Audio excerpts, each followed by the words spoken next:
जाओ मेरे दोस्त लोग, आ जाओ आ जाओ आ जाओ। आ गया आ गया। মানুষ দেখলেই ওরা চলে আসে, হাত দেখলেই মনে করে যে খাবার দিবে। ওই যে হাত দেখেছে, অনেকে ওরা এসেছে। কারণ অনেকে এখানে রুটি রুটি দেয়, যদিও দেওয়াটা নিষেধ, তারপর অনেকে দেয়। হাত দিলেই অনেকে আসছে। ওই যে দু একজন গুসা করে চলে হয়তো যাচ্ছে, কিন্তু কচুয়াগুলি যেগুলা কি বলে, টর্টয়েসটা কিন্তু আসলে আসে।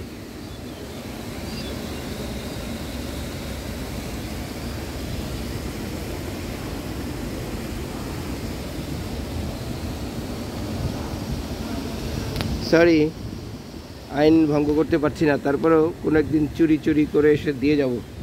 এবার মেয়েটা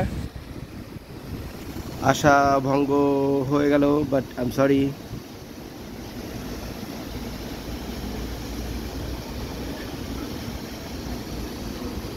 দেখা যাক, সময় আসবে। এরা আমার আসলে প্রতিবেশী বলা যায়, আমার বাড়ির পাশেই থাকে। তো প্রতিবেশীদের সাথে ভালো সম্পর্ক রাখতে হয়, আমিও রাখবো, খাবার দেবো মাঝে মধ্যে। एंड कसम से तुम लोग को कभी नहीं खाएंगे, तुम्हारे रिश्तेदारों को खरीद के खाएंगे, लेकिन तुम लोग को कभी नहीं। स्पेशली मच्छी की बात कर रहा हूँ। ओके, अलविदा अलविदा।